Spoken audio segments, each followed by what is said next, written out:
ꯑꯩꯈꯣꯏꯅ ꯗꯨꯅꯤꯌꯥꯗ ꯂꯩꯔꯕ ꯑꯃꯗꯤ ꯗꯨꯅꯤꯌꯥꯗꯒꯤ ꯍꯜꯂꯕ ꯃꯇꯨꯡꯗ ꯑꯩꯈꯣꯏꯒ ꯀꯔꯤ ꯂꯣꯏꯅꯒꯅꯤ, ꯀꯔꯤ ꯀꯝ ꯇꯧꯒꯅꯤ ꯍꯥꯏꯕ ꯑꯗꯨꯒꯤ ꯃꯇꯥꯡꯗꯅꯤ. ꯅꯣꯡꯃ ꯍꯖꯔꯠ ꯑꯂꯤ ꯑꯃꯗꯤ ꯀꯥꯃꯤꯜ ꯀꯧꯕ ꯅꯨꯄꯥ ꯑꯃꯒ ꯍꯖꯔꯠ ꯑꯂꯤ ꯔꯖꯤꯌallahu ta'ala anhuga ꯃꯈꯣꯏ ꯑꯅꯤ ꯑꯁꯤ ꯖꯪꯒꯜ ꯑꯃꯗ ꯆꯠꯄ. ꯀꯕꯔꯁꯤꯡꯗꯣ ꯑꯣꯟꯖꯜꯂꯒ ꯍꯖꯔꯠ ꯑꯂꯤꯅ ꯍꯪꯉꯦꯕ, ꯀꯕꯔꯗ ꯂꯩꯔꯤꯕ ꯃꯤꯑꯣꯏꯁꯤꯡ, ꯅꯈꯣꯏꯒꯤ ꯀꯔꯤ ꯄꯥꯎ ꯂꯩꯔꯤꯃꯣ, ꯀꯝ ꯇꯧꯔꯤꯃꯣ ꯁꯤꯅꯤ. ꯅꯈꯣꯏꯒꯤꯗꯃꯛꯇ ꯑꯩꯈꯣꯏꯅ ꯄꯨꯔꯛꯄ ꯄꯥꯎꯗꯤ ꯅꯈꯣꯏꯅ ꯊꯔꯝꯕ ꯃꯥꯜꯁꯤꯡꯗꯨꯅ ꯅꯆꯥꯁꯤꯡꯅ ꯌꯦꯟꯅꯈ꯭ꯔꯦ. ꯅꯈꯣꯏꯒꯤ ꯊꯔꯝꯃꯤꯕ ꯅꯨꯄꯤꯁꯤꯡꯗꯨ ꯑꯉꯥꯡ ꯑꯣꯏꯕꯁꯤꯡꯅ ꯑꯇꯣꯞꯄꯗ ꯄꯥꯟꯈ꯭ꯔꯦ. ꯑꯗꯨ ꯅꯈꯣꯏꯅ ꯀꯕꯔ ꯃꯅꯨꯡꯗ ꯀꯔꯤ ꯀꯔꯤ ꯊꯦꯡꯅꯔꯤ, ꯀꯝ ꯇꯧꯔꯤꯃꯣ ꯁꯤꯅꯤ ꯍꯪꯉꯤꯁꯤ. ꯑꯗ ꯍꯖꯔꯠ ꯑꯂꯤꯅ ꯍꯥꯏꯌꯦꯕ ꯍꯧꯖꯤꯛꯀꯤ ꯀꯥꯃꯤꯜ ꯀꯧꯕ ꯅꯨꯄꯥꯁꯤꯗ ꯑꯣꯟꯖꯤꯜꯂꯒ, ꯀꯥꯃꯤꯜ, ꯀꯔꯤꯒꯨꯝꯕ ꯃꯈꯣꯏꯅ ꯋꯥ ꯉꯥꯡꯕꯒꯤ ꯑꯌꯥꯕ ꯐꯪꯗꯨꯅ ꯈꯨꯝꯂꯛꯄ ꯇꯥꯔꯕꯗꯤ ꯃꯈꯣꯏꯅ ꯁꯣꯏꯗꯅ ꯈꯨꯝꯂꯛꯀꯅꯤ. ꯈ꯭ꯋꯥꯏꯗꯒꯤ ꯐꯕ ꯆꯦꯡꯖꯦꯜꯗꯤ ꯇꯛꯋꯥꯅꯤ. ꯍꯥꯏꯕꯗꯤ ꯀꯕꯔ ꯃꯅꯨꯡꯗ ꯈ꯭ꯋꯥꯏꯗꯒꯤ ꯐꯔꯤꯕ ꯄꯣꯠꯇꯤ ꯇꯛꯋꯥꯅꯤ. ꯇꯛꯋꯥ ꯍꯥꯏꯕꯗꯤ ꯑꯜꯂꯥꯍꯕꯨ ꯀꯤꯕ, ꯔꯁꯨꯜꯒꯤ ꯇꯔꯤꯀꯥꯗ ꯄꯨꯟꯁꯤ ꯂꯦꯜꯂꯤꯕꯗꯨ. ꯃꯁꯤ ꯍꯥꯏꯔꯝꯂꯒ ꯀꯞꯄ ꯍꯧꯈꯤ ꯑꯃꯁꯨꯡ ꯀꯞꯅ ꯀꯞꯅ ꯍꯥꯏꯔꯛꯈꯤ, ꯀꯥꯃꯤꯜ, ꯀꯕꯔ ꯑꯃꯜꯒꯤ ꯎꯄꯨꯅꯤ ꯑꯃꯁꯨꯡ ꯁꯤꯔꯕ ꯃꯇꯨꯡꯗ ꯐꯪꯂꯨꯒꯅꯤ. ꯀꯕꯔꯁꯤ ꯑꯩꯈꯣꯏꯅ ꯇꯧꯈ꯭ꯔꯤꯕ ꯑꯃꯜꯁꯤꯡꯁꯤꯒꯤ ꯎꯄꯨꯅꯦꯕ. ꯑꯩꯈꯣꯏꯅ ꯇꯥꯟꯖꯜꯂꯛꯎꯕ ꯄꯣꯠ ꯆꯩ, ꯗꯨꯅꯤꯌꯥꯒꯤ ꯃꯥꯜꯆꯥꯡ, ꯃꯔꯨ ꯑꯣꯏꯕꯁꯤꯡ, ꯄꯩꯁꯥ ꯀꯔꯥꯏꯗ ꯊꯝꯃꯤ? ꯎꯄꯨꯗ ꯊꯝꯃꯤꯕ. ꯑꯗꯨꯃꯥꯏꯅ ꯑꯩꯈꯣꯏꯒꯤ ꯄꯨꯟꯁꯤꯒꯤ ꯎꯄꯨꯗꯤ ꯀꯕꯔꯁꯤꯅꯦꯕ. ꯑꯩꯈꯣꯏꯅ ꯖꯣꯠ ꯇꯥꯟꯖꯜꯂꯛꯎꯔꯤꯕ ꯄꯣꯠꯁꯤꯡꯁꯤ ꯎꯄꯨꯗ ꯊꯝꯃꯤꯕ, ꯌꯨꯝꯗ ꯊꯝꯃꯤꯕ. ꯑꯗꯨꯃꯥꯏꯅ ꯑꯩꯈꯣꯏꯅ ꯇꯧꯔꯤꯕ ꯅꯦꯀꯤꯁꯤꯡꯁꯨ ꯑꯃꯗꯤ ꯐꯠꯇꯕꯁꯤꯡꯁꯨ ꯍꯥꯏꯔꯤꯕ ꯀꯕꯔꯁꯤꯗ ꯂꯣꯏꯅꯃꯛ ꯆꯪꯒꯗꯧꯔꯤꯕ, ꯀꯕꯔꯗꯅꯦꯕ ꯂꯣꯏ ꯊꯦꯡꯅꯔꯨꯗꯧꯔꯤꯁꯦ. ꯀꯅꯥꯒꯨꯝꯕ ꯃꯤ ꯑꯃ ꯗꯨꯅꯤꯌꯥꯗꯒꯤ ꯁꯤꯕ ꯃꯇꯝꯗ ꯃꯍꯥꯛꯁꯤ ꯁꯤꯔꯕ ꯃꯇꯨꯡꯗ ꯄꯣꯠꯂꯝ ꯑꯍꯨꯝ ꯃꯍꯥꯛꯀ ꯂꯣꯏꯅꯔꯒ ꯆꯠꯂꯦꯕ. ꯁꯤꯔ ꯃꯇꯨꯡꯗ ꯃꯤꯁꯤ ꯀꯕꯔꯁꯇꯥꯟ ꯐꯥꯎꯕ ꯆꯠꯂꯤꯁꯤ ꯄꯣꯠꯂꯝ ꯑꯍꯨꯝ ꯃꯍꯥꯛꯀ ꯂꯣꯏꯅꯔꯒ ꯆꯠꯂꯦꯕ. ꯄꯣꯠꯂꯝ ꯑꯍꯨꯝꯁꯤꯗ ꯑꯅꯤ ꯑꯃꯗꯤ ꯍꯜꯂꯒ ꯂꯥꯛꯏ, ꯑꯗꯨꯒ ꯑꯃꯈꯛꯇꯅꯦꯕ ꯃꯥꯒ ꯂꯩꯃꯤꯟꯅꯍꯧꯔꯤꯁꯤꯅ. ꯑꯗꯣ ꯍꯥꯏꯔꯤꯕ ꯄꯣꯠꯂꯝ ꯑꯍꯨꯝꯁꯤ ꯀꯔꯤ ꯀꯔꯤꯅꯣ? ꯑꯍꯥꯟꯕꯗ ꯃꯥꯜꯅꯤ. ꯃꯥꯜꯅꯤ ꯍꯥꯏꯕꯗꯤ ꯀꯐꯟ ꯐꯤ ꯑꯃꯗꯤ ꯃꯉꯣꯟꯗ ꯀꯨꯞꯄꯤꯗꯅ ꯀꯐꯟ ꯐꯤ, ꯑꯗꯨꯗꯒꯤ ꯀꯥꯏ, ꯍꯥꯏꯕꯗꯤ ꯃꯉꯣꯟꯗ ꯆꯪꯉꯤꯕ ꯄꯣꯠ ꯆꯩꯁꯤꯡ ꯑꯗꯨ ꯃꯥꯜ. ꯑꯅꯤꯁꯨꯕꯅ ꯃꯔꯤ ꯃꯇꯥꯁꯤꯡ, ミꯑꯣꯏꯕꯁꯤꯡ, ꯍꯥꯏꯕꯗꯤ ꯍꯥꯏꯔꯤꯕ ꯃꯤꯁꯤꯡꯁꯤꯅ ꯃꯥꯕꯨ ꯊꯥꯡꯒꯠꯇꯅ ꯄꯨꯔꯒ ꯆꯠꯂꯤꯃꯦꯕ. ꯑꯗꯨ ꯍꯥꯏꯔꯤꯕ ꯃꯥꯜ, ꯀꯥꯏ, ꯑꯗꯨꯗꯒꯤ ꯀꯐꯟ ꯐꯤ ꯃꯊꯛꯇ ꯀꯨꯞꯄꯤꯕ ꯑꯗꯨꯁꯤꯡꯗꯨꯗꯤ ꯍꯜꯂꯒ ꯂꯥꯛꯑꯅꯤ. ꯑꯃꯗꯤ ꯃꯈꯣꯏꯒꯤ ꯆꯠꯂꯤꯕ ꯃꯔꯤ ꯃꯇꯥꯁꯤꯡ, ꯃꯥꯒꯤ ꯖꯅꯥꯕꯗ ꯁꯣꯟꯕ ꯂꯥꯛꯏꯕ ꯃꯤꯁꯤꯡꯗꯨꯁꯨ ꯍꯜꯂꯒ ꯂꯥꯛꯑꯅꯦꯕ. ꯑꯗꯣ ꯑꯍꯨꯝꯁꯨꯕ ꯄꯣꯠ ꯑꯃ ꯃꯥꯒ ꯂꯣꯏꯅꯔꯤ ꯀꯔꯤꯅꯣ? ꯃꯥꯒꯤ ꯑꯃꯥꯜ. ꯑꯃꯥꯜꯁꯤꯗ ꯑꯐꯕꯁꯨ ꯐꯠꯇꯕꯁꯨ. ꯑꯐꯕ ꯑꯃꯥꯜ ꯈꯛꯇ ꯄꯨꯈ꯭ꯔꯒꯦ, ꯐꯠꯇꯕ ꯃꯈꯣꯏ ꯗꯨꯅꯤꯌꯥꯗ ꯊꯔꯝꯒꯦ ꯍꯥꯏꯕꯁꯨ ꯌꯥꯔꯣꯏꯗꯧꯔꯤꯑꯕ. ꯑꯃꯥꯜꯗ ꯑꯃꯥꯜ ꯑꯅꯤꯃꯛꯁꯤ, ꯑꯐꯕꯁꯨ ꯐꯠꯇꯕꯁꯨ, ꯍꯥꯏꯔꯤꯕ ꯑꯃꯥꯜ ꯑꯅꯤꯁꯤꯁꯨ ꯃꯥꯒ ꯂꯣꯏꯅꯔꯤ. ꯁꯤꯁꯤꯗꯤ ꯃꯥꯒ ꯀꯕꯔ ꯃꯅꯨꯡꯗ ꯄꯨꯟꯅ ꯆꯪꯃꯤꯟꯅꯔꯅꯦꯕ. ꯑꯗꯨꯗꯨꯒ ꯑꯐꯕ ꯑꯃꯜ ꯁꯤꯁꯤꯅ ꯐꯖꯔꯕ ꯁꯛꯇꯝ ꯑꯃꯒ, ꯐꯖꯔꯕ ꯃꯤꯑꯣꯏ ꯑꯃꯒꯤ ꯁꯛꯇꯝꯗ ꯂꯥꯛꯂꯒ ꯃꯍꯥꯛꯀꯤꯗꯃꯛꯇ ꯑꯋꯥꯕ ꯃꯐꯝ ꯈꯨꯗꯤꯡꯃꯛꯇ ꯊꯦꯡꯅꯔꯔꯅꯤ. ꯑꯃꯗꯤ ꯁꯋꯥꯜ ꯋꯥꯍꯪ ꯄꯥꯎꯈꯨꯝ ꯇꯧꯕ ꯂꯥꯛꯄꯗ, ꯑꯃꯗꯤ ꯀꯔꯥꯏ ꯐꯥꯎꯕ ꯖꯕ ꯇꯛꯀꯤ ꯃꯥꯕꯨ ꯖꯟꯅꯠꯇ ꯆꯪꯍꯟꯗ꯭ꯔꯤ ꯐꯥꯎꯕ ꯑꯐꯕ ꯑꯃꯜꯗꯨꯗꯤ ꯃꯥꯕꯨ ꯁꯦꯟꯅꯔꯒ ꯂꯩꯔꯅꯦꯕ. ꯑꯗꯨꯗꯒꯤ ꯐꯠꯇꯕ ꯑꯃꯜꯗꯨꯅ ꯀꯔꯤ ꯑꯣꯏꯔꯅꯤ? ꯃꯅꯝ ꯅꯝꯊꯤꯕ ꯑꯃꯗꯤ ꯑꯗꯨꯒꯨꯝꯂꯕ ꯇꯨꯀꯠꯆꯔꯕ ꯄꯣꯠ ꯑꯃ ꯑꯣꯜꯂꯒ ꯃꯥꯒꯤ ꯃꯅꯥꯛꯇ ꯂꯥꯛꯑꯅꯦꯕ. ꯑꯗꯣ ꯍꯥꯏꯔꯤꯕ ꯄꯣꯠꯇꯨ ꯑꯗꯨꯗꯨꯅ ꯃꯉꯣꯟꯗ ꯑꯋꯥꯕ ꯄꯤꯕꯗꯨꯗꯤ ꯀꯣꯟꯅ ꯊꯝꯈꯤꯕ ꯀꯥꯟꯗ ꯍꯥꯏꯔꯤꯕ ꯄꯣꯠꯇꯨ ꯈꯛꯇ ꯎꯕ ꯀꯥꯟꯗꯒꯤ ꯍꯧꯅ ꯇꯟꯕ ꯍꯧꯔꯅꯦꯕ. ꯑꯐꯕ ꯑꯃꯜꯁꯤꯡꯅ ꯑꯐꯕ ꯃꯤ ꯑꯃꯒꯤ ꯁꯛꯇꯝꯗ ꯑꯣꯜꯂꯒ ꯃꯌꯠ ꯑꯗꯨꯒꯤ ꯄꯨꯛꯅꯤꯡ ꯄꯦꯜꯍꯜꯂꯤ. ꯑꯗꯨꯒ ꯐꯠꯇꯕ ꯑꯃꯜꯁꯤꯡ ꯑꯗꯨꯅ ꯃꯁꯛ ꯊꯤꯔꯕ ꯑꯃꯁꯨꯡ ꯅꯝꯊꯤꯔꯕ ꯄꯣꯠ ꯑꯃ ꯑꯣꯏꯅ ꯂꯥꯛꯀꯅꯤ. ꯑꯗꯨ ꯎꯕꯗ ꯑꯃꯨꯛ ꯍꯦꯟꯅ ꯑꯋꯥꯕ ꯑꯣꯏꯒꯅꯤ. ꯑꯐꯠꯇꯕ ꯑꯃꯜꯗꯨ ꯑꯗꯨꯗꯨ ꯃꯅꯝ ꯅꯝꯊꯤꯔꯕ ꯄꯣꯠ ꯑꯃ ꯑꯣꯏꯅ ꯑꯩꯒꯤ ꯀꯕꯔꯗ ꯂꯥꯛꯀꯗꯧꯔꯤꯃꯦꯕ. Nongma Huzur sallallahu alaihi wasallamna sahabisingda hangeba kariyana nakhoigi imung manung mal amasung amalgi praman karino sahabisingna takpi nanaba haizabada Huzur sallallahu alaihi wasallamna takpi ki masigi pramandi mi amagi machin manaw ahum leiba aduga mahakna siramdaida mayamba amabu kauraga hangi iyamba nahakna aigi fibam asi khangle aduna hojik nahak aigi damakta karamba iteng taubiba ngamgani mayamba aduna hai nahaki seba taugani sirabadi iruzabigani kafan fi setpigani lengbanda kai thangatuna pugani aduga leirol challaba matungda nahaki natik nagun saksonduna leigani Huzur sallallahu alaihi wasallam na makata birami masigi mayamba asidi mahaki imung manungni aduga anisuba mayamba adudasu wahang simak hangba matamda hai aina nanga lainariba mari asi hingliba fawbatani nahak hek sikibaga aihak atopa mafamda chatkigani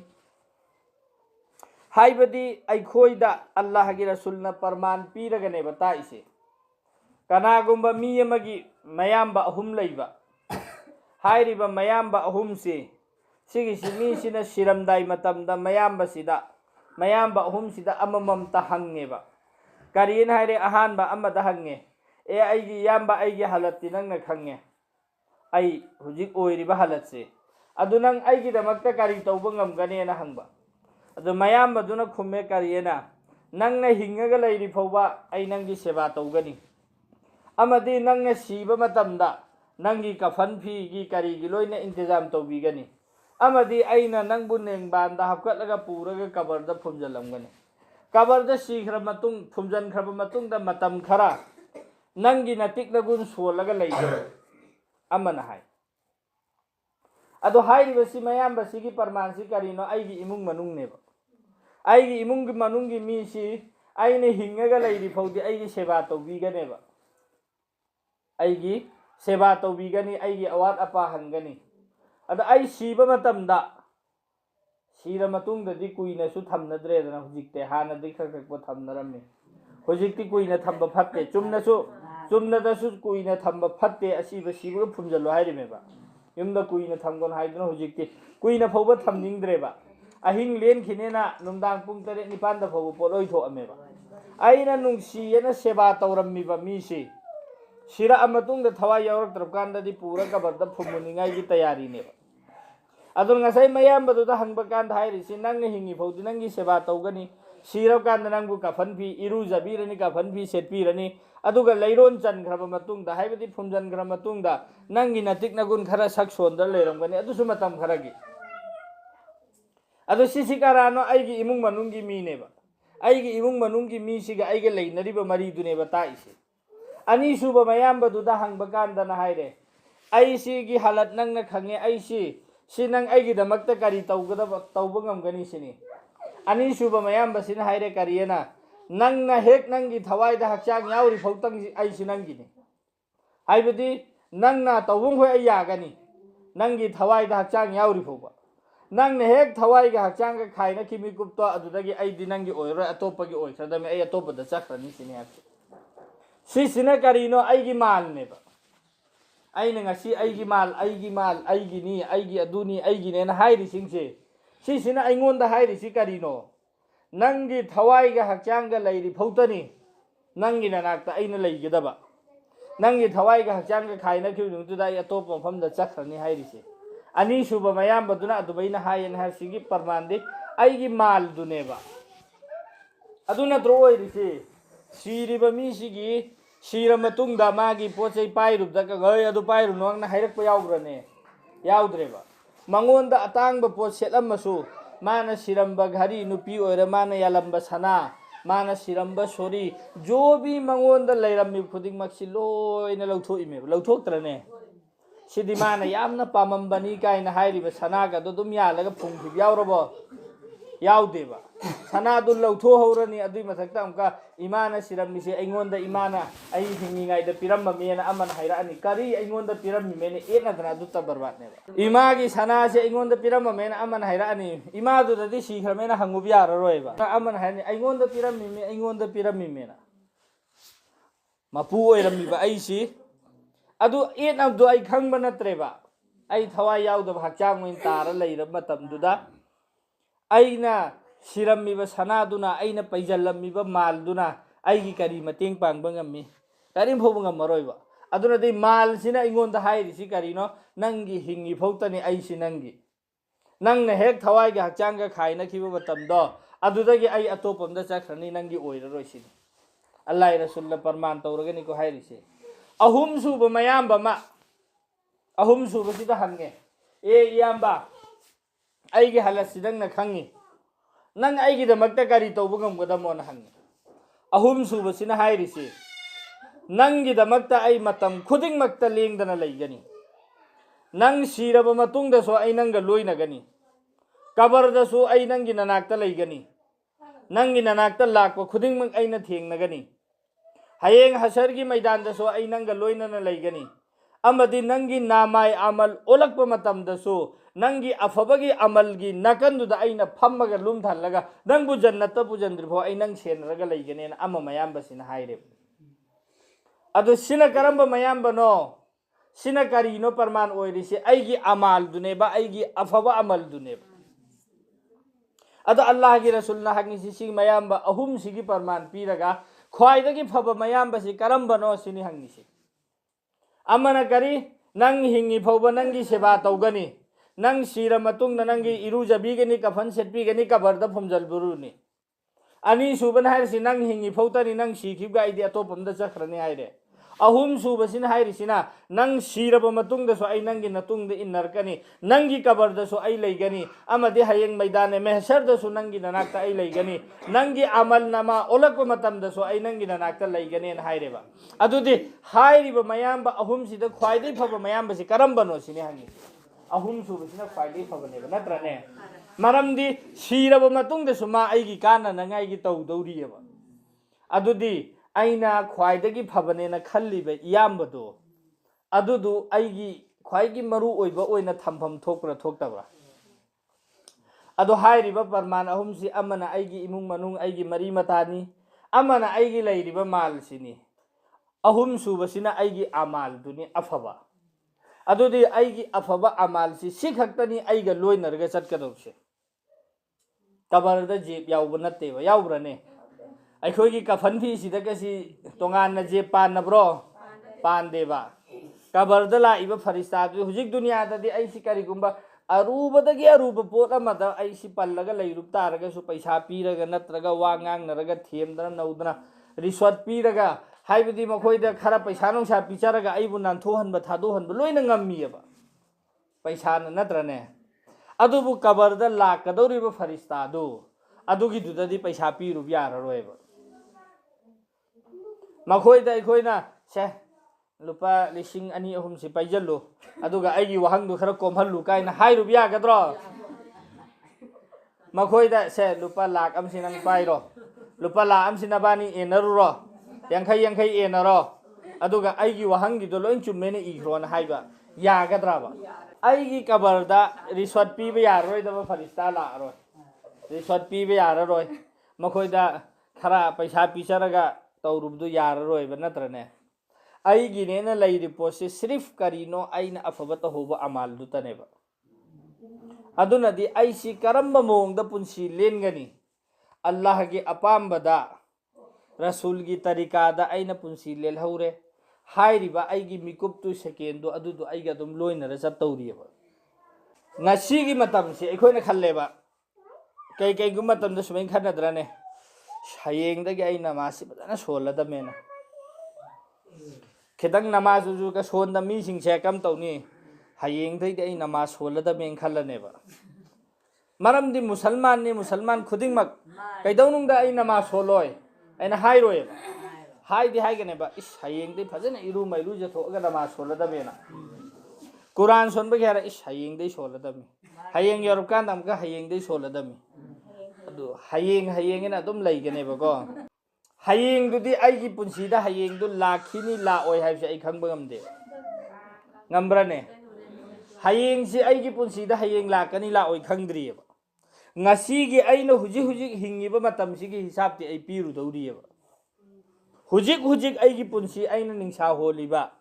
aina Allah gi niyamat sizinari sigi hisabti ai pi dauriyaba ado Allah da ai hayengdagi hisab lobiro aigi chahi aduki mamangdudi ai hayengdai tawgena leiramame aduna adugi hisab tu lobiruranu aduna sigi mamangdai ta hisab lobiyon haiba yagadraba yaroyeba aigi pure zindagi sigi hisab ne lawgudorisi adudi lawrakadoribe hisab tu da aigi hujik hingiba matamsi su challime aduna ngasi sida aina subhanallah alhamdulillah allahu akbar hai khriba tasbih si aigi leiramgudormeba hayeng jannat ta changaba matungda jannati singse jannat ta awaba ama phau nungai taba ama phau leiroroi haidana nungai bata aigi ning mo loina thungadameba adu jannat ta nungai taba awaba haibidi wakhanji nungai taba ama khakti leiganeba jannat ta changa matungda karino leigedorisi dunia da aina free da leitho amiba matam singdo adu do ningsinga aga aisi thawai chagakaneba adugi matam du da aisi subhanallah ama khaktang hairamadi subhanallah ama khak watpai natradi ai asi darja asi leigedamena khalakani ye matam du da alhamdulillah do ahum laktanga hairamadi ai asida leigedamena hairakani khalakani ye matam du da haibadi jannat ta changa matungda aina dunia da free da manghan khriba matam singse sigi hayeng thawai chagakani adudi ek minute ekhoi gi leiriba matam singsi sigisi adukki matik ekhoina kana hanba yariyeba ekhoida free da sinnara iba matamsi si ekhoina afabarom do onjallaga thabak ama tawrasu adum Allah gi zikr da alhamdulillah subhanallah ina sinda adum lon khipsingsi sigi hayeng darja du mathang lakpa kandadi amtang gi yawramadi khangani jannata changba mi gini ko jannata ga changdadana yawdadana neki ani khaktang watpagi neki ani khaktang watpagi chahi karorama jahannam da leiruro na thatra abdi subhanallah ali tang hairamadi jannat changada me khalo oidraba ki ani tang watpagi maramdi aikhoi gi namai amal si ulaga afabaga phattabaga si onnarakpa matamda khajik tang song sine hena lum thakreba afattab sine khitang hen khreba afaba si khitang watpa kanda ena hairaga matamdu da chagakani chaga oidrane khijik tang ga hapchallamadena jannat ta changa matung da phau chakadori adudi jahannam da ka taba tardi kari halat oigeni aduna aikhoina hingingai gi matam matek sida